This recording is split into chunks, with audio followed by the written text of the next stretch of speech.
a pris l'habitude depuis ce matin, on va poursuivre avec un retour d'expérience. Et je vais demander à Peggy Lebihan, responsable du projet architecture, ingénieur de AIA Live Designer. Donc, vous êtes toujours là. Et Delphine Ouvrard, directrice de programme Bâtinante, pour nous présenter un projet avec label Well. Vous avez la parole pour 20 minutes.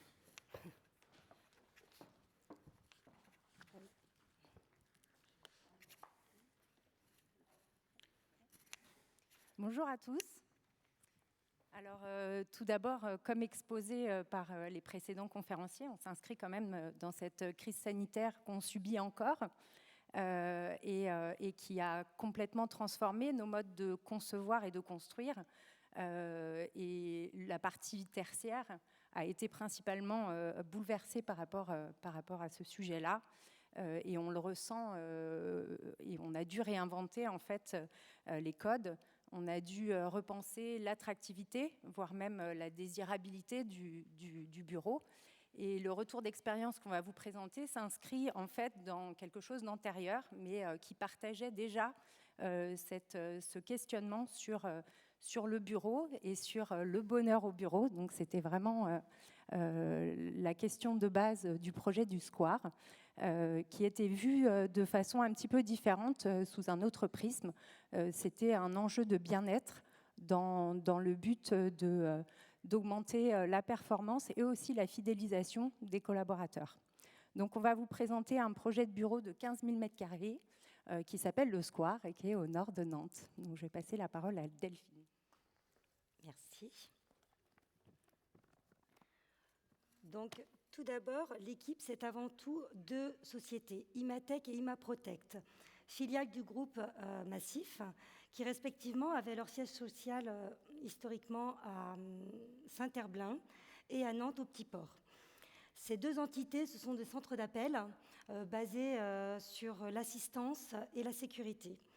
Suite à une volonté de regroupement de ces deux sociétés, Stéphane Bézias, chef de projet, et toute son équipe ont mené un travail de co-conception au sein des deux entités et ont fait participer activement les collaborateurs qu'ils ont nommés des ambassadeurs. Ils étaient à peu près 15 à 20 personnes. Donc, l'objectif de cette équipe était de concevoir un programme affichant clairement l'ambition d'un bâtiment éco-responsable, d'un lieu de travail agréable et de convivialité, alliant le bien-être sur un site de 30 000 m² qu'ils avaient eux-mêmes retenu à la Chantrerie. Afin de continuer dans l'esprit de la co-conception et de choisir le projet correspondant à leurs attentes et au mieux à leurs usages, ils ont lancé un appel à projet à des promoteurs, auprès de promoteurs.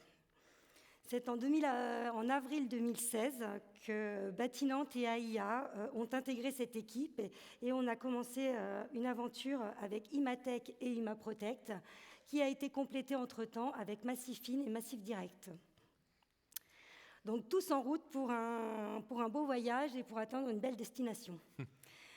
Des réunions bimensuelles avec les 4 utilisateurs, les 4 AMO de ces utilisateurs, l'investisseur, des rencontres trimestrielles avec les ambassadeurs pour présenter le projet au fur et à mesure de sa conception, pour intégrer leurs demandes, voire certaines fois les refuser. Des échanges professionnels, constructifs, toujours dans la bonne humeur et dans la convivialité. Je ne vous cache pas qu'on a fait un peu une overdose de chouquettes à chaque réunion. On était très gâtés. Donc une très bonne ambiance, une vraie aventure humaine. Grâce à une coordination efficace et une prise de décision rapide, une réactivité du bureau d'études de l'architecte d'abord, AIA, et de ses bureaux intégrés, AIA Ingénierie, AIA Environnement, il y avait également AIA Management, mais aussi grâce à l'appui de certains bureaux d'études spécialisés tels que BEGC, spécialisés dans la restauration collective. Nous avons atteint notre première étape, c'est-à-dire le dépôt du PC en décembre 2016. Donc le permis, le permis que l'on a déposé et le programme, entre autres, c'était 15 000 m² pouvant accueillir 1000 collaborateurs. 510 places de parking, dont 191 en sous-sol. Qu'est-ce qu'il y avait d'autre?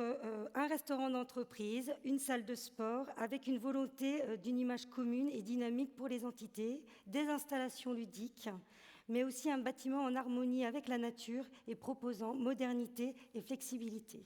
Je laisse la parole à Peggy pour la présentation. Donc, par rapport au site, l'inscription est au nord de Nantes, dans le quartier de la Chantrerie, qui est un pôle d'excellence universitaire, mais également qui intègre un parc tertiaire et des logements. Et surtout, on s'inscrivait donc le long de l'Erdre, dans le parc de la Chantrerie, qui est un jardin à l'anglaise qui est assez magnifique. Et donc le site nous a tout de suite séduits par rapport aussi aux enjeux du programme qui étaient assez forts d'un point de vue environnemental. Ici, vous pouvez voir l'inscription. Donc, on s'est installé au nord du site, le long de la route du Gachet. L'idée était de recréer une façade urbaine avec une visibilité, mais également de dégager des vues sur le grand paysage et puis de s'installer un peu à distance par rapport au front bâti que constitue l'école des mines.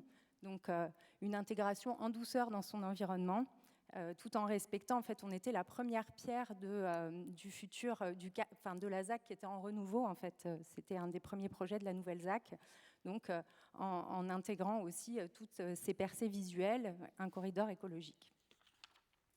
L'approche du projet était un parcours aussi de l'usager, donc depuis l'inscription dans le site vers les bâtiments. Donc ici, on peut voir les plots de bureaux qui sont raccrochés à une colonne vertébrale qui est la rue intérieure, qui intègre en fait tous les espaces de convivialité, donc via les espaces frontaliers qui sont en fait des espaces partagés entre les différents usagers, pour arriver finalement à ces espaces qui sont plus privatifs, que sont les espaces de bureaux.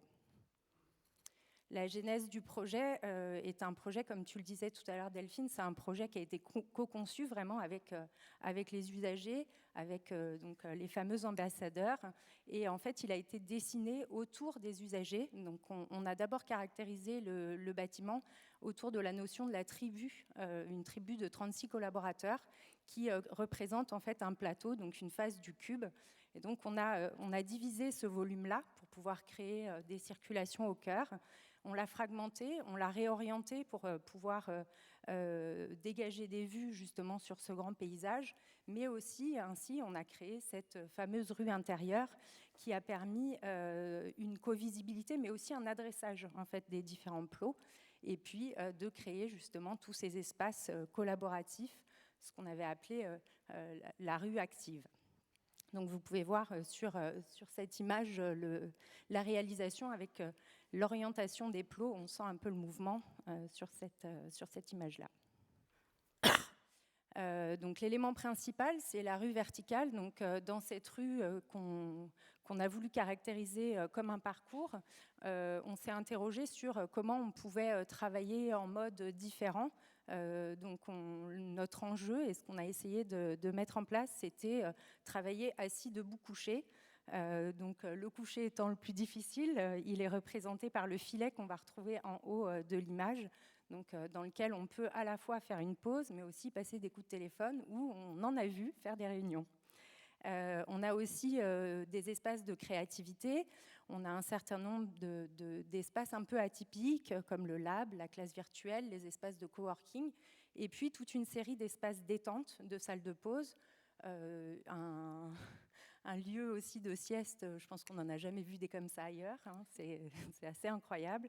Et puis un gradin qui pouvait servir à la fois pour travailler, mais aussi pour les conférences et pour pouvoir regrouper toutes les entités, puisqu'à terme on a eu 5 entités sur le projet, de se retrouver dans un lieu commun.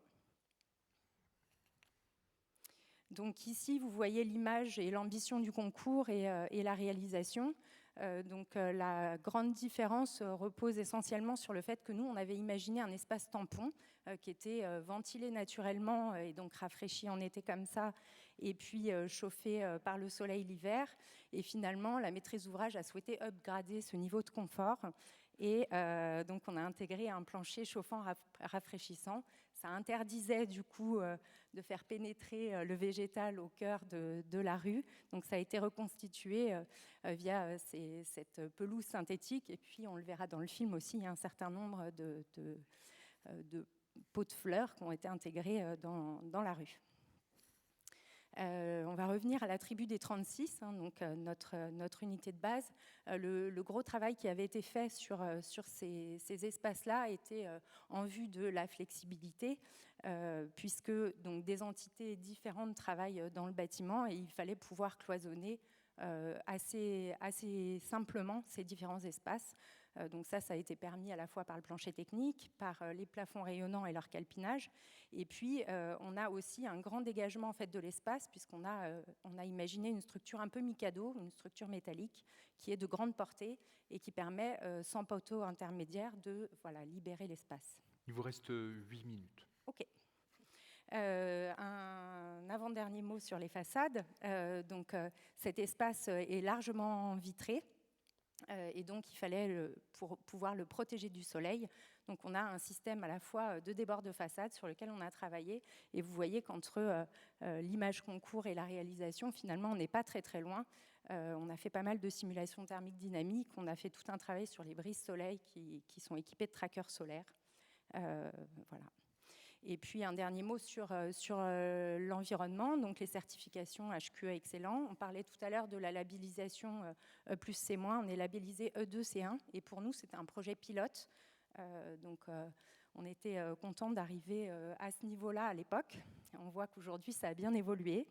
Et on a également voulu intégrer la démarche WELL, pour valoriser tout le travail qui avait été fait justement sur le bien-être, avec tous ces déterminants de santé qu'on avait identifiés.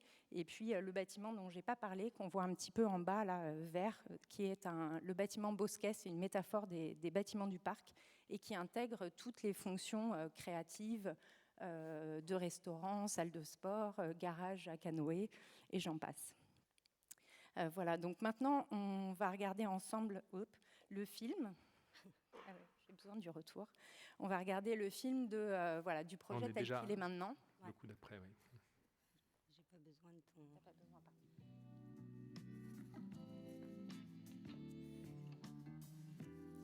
Je vais vous commenter un petit peu le film pour vous axer l'usage. Il fallait du commentaire. Donc l'environnement que vous avez vu tout à l'heure avec Peggy, effectivement au bord de l'Erdre, donc un site assez exceptionnel, un cadre de travail plutôt agréable.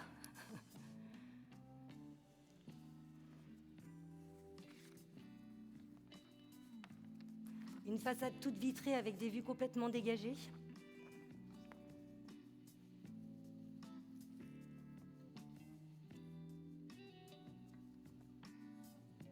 Une entrée commune pour toutes les entités qui permet d'arriver sur la rue intérieure que vous a présentée Peggy, avec un accueil commun, ce qui a permis les lieux de rencontre. Donc on se rencontre pour le café, on se rencontre pour travailler, on se rencontre pour échanger. Des lieux assez atypiques, le lab, le nid, ce sont des salles de réunion un peu aménagées de façon différente. Donc là, vous voyez le bosquet. Alors, c'est un souhait aussi d'avoir le service restauration et la salle de sport indépendante du lieu de travail pour vraiment sortir les collaborateurs. Je vous rappelle que c'est un centre d'appel, donc ils sont en position assise. Donc le restaurant d'entreprise, la particularité, 110 places. Ils servent aujourd'hui 250 couverts par jour. Et la particularité, pour encore créer du lien, c'est qu'ils autorisent les collaborateurs qui ne voudraient pas déjeuner avec ce qui est proposé au restaurant, de pouvoir venir avec leur pique-nique et accompagner leurs collègues qui, eux, déjeunent au restaurant. Donc là, on retourne dans la rue intérieure. Donc en dessous, vous avez en dessous cette... j'ai perdu le nom. Oui, l'auditorium, comme ils ont dit, de gradins, pour organiser des grosses manifestations. Il y a un espace plus intime qui est appelé la grotte. D'autres espaces que l'on retrouve partout dans le bâtiment, enfin à certains endroits du bâtiment, qui sont appelés des bars avec des distributeurs de boissons et autres. Donc là, vous avez les coursives qui desservent les bureaux. Chaque tribu n'a pas de sanitaire sur son bureau. Ils sont obligés de sortir des bureaux, lieu de rencontre, d'échange. C'est ce qu'ils ont essayé de créer, ce qui fonctionne très bien aujourd'hui. Le filet de lecture, où là on peut lire sans avoir le vertige, puisqu'on est au 2e étage, lire, passer des coups de téléphone, très utilisé aujourd'hui. Et donc pendant que le film se continue, juste quelques, parce que je ne sais plus combien de temps il me reste. Vous voulez savoir combien de temps il vous reste, c'est ça? Ouais. Il reste 3-4 minutes. Donc le projet, il a été livré en 2019, donc juste avant le Covid. Donc les premiers usagers sont rentrés en septembre 2019. De juillet à septembre, l'équipe projet a organisé un jeu de piste pour l'ensemble des collaborateurs par petits groupes afin qu'ils s'imprègnent des lieux. Et il y a même eu des visites avec leur famille pour aussi montrer où papa et maman allaient travailler tous les jours. Donc c'était l'organisation pour que les usagers se sentent bien. Là, vous avez aussi un terrain de sport qui aujourd'hui fonctionnait très bien avant Covid. Ils organisaient des petites manifestations sportives, des petits tournois de basket et autres. Et dans la salle de sport qui est à côté du restaurant, il y a des cours de fitness. Ces cours de fitness, c'est un collaborateur qui a pris en main les cours de fitness et pendant le Covid, qui les a continués en visio. En ce qui concerne la rue intérieure, une rue intérieure, il faut qu'elle vive. Et donc, pour la faire vivre, ils ont dédié une équipe de 5 ou 6 personnes, je crois. Et ils organisaient, avant le Covid, bien sûr, par trimestre, des manifestations telles que des marchés de producteurs locaux, des marchés de Noël, Halloween, enfin toutes les fêtes, la Chandeleur, etc. Donc, c'était un bâtiment qui a été tout de suite pris en main par les usagers, qui malheureusement, aujourd'hui, ils ont été tous en télétravail, 100% de télétravail. Et là, ils reviennent petit à petit. Seule la restauration est ouverte en espace commun. Les espaces communs sont toujours fermés. Et demain, ils font revenir petit à petit leurs équipes, mais ils continueront le télétravail à 50%. Voilà. Plus qu'un projet, c'était avant tout une aventure humaine de Alors, on a encore une petite minute. Vous avez parlé à plusieurs reprises du Covid. Vous avez l'impression que votre ouvrage, votre réalisation a un peu d'avance sur les attentes aujourd'hui de l'immobilier de bureau, par exemple? Moi, je pense que oui, parce qu'aujourd'hui, c'est un immeuble où il y a beaucoup d'espace pour sortir à l'extérieur. On se rend compte qu'il y a beaucoup d'immeubles de bureaux où les espaces extérieurs n'existent pas. Donc aujourd'hui, en tout cas sur ce projet-là, c'était une volonté de nos utilisateurs. Et on voit bien que lorsqu'on construit de nouveaux bureaux, les exigences des maîtres d'ouvrage, en tout cas les nôtres chez Bâtinante, c'est que chaque plateau ait sa terrasse extérieure ou son balcon ou autre pour pouvoir bénéficier. Et vous en avez tiré un certain nombre d'enseignements pour l'entreprise, pour d'autres opérations? Ça a changé des choses à l'intérieur du groupe Bâtinante? Oui. Le Covid? Non, cette réalisation-là. Ce projet, je pense que ce qui nous a... aujourd'hui, on a, avec Peggy, c'est vrai que l'architecte, quand on a commencé à travailler sur le projet, on a toujours parlé de voyage. Le voyage, la destination... et on a toujours présenté le projet sous cette forme-là. Et moi, j'ai l'impression qu'aujourd'hui, à chaque fois que je commence une nouvelle opération, je repars pour un nouveau voyage, une nouvelle destination. Et quand on fait du tertiaire, on a la chance d'avoir des preneurs, des utilisateurs. Donc vraiment construire pour les gens qui vont prendre part à ces projets, quoi. Donc oui, ça a été une belle réalisation et... Un mot de conclusion? Pour compléter ce que Delphine dit, le fait qu'on ait vécu cette aventure humaine qui était quand même très poussée sur ce projet-là, qui est quand même assez exceptionnel, on a vraiment senti qu'on était allé plus loin. Cette relation main dans la confiance, elle nous a vraiment emmené à se questionner presque trop, c'est la question qu'on se posait, est-ce qu'on est allé trop loin en faisant cet immeuble de bureau qui est complètement atypique, et en même temps le retour d'expérience, et c'est pour ça qu'on parle du Covid, montre qu'il y a ce côté attractivité, et c'est vraiment ce sujet-là aussi, l'attractivité pour les collaborateurs, en plus d'avoir envie de revenir au bureau pour recroiser et recréer du lien social. On a aussi envie de venir au bureau pour expérimenter de nouvelles choses, et c'est ça qui était quand même qui est très intéressant avec ce projet-là, et je pense que c'est pour ça qu'on est encore invitée. Merci beaucoup. Si vous voulez bien applaudir nos deux intervenantes.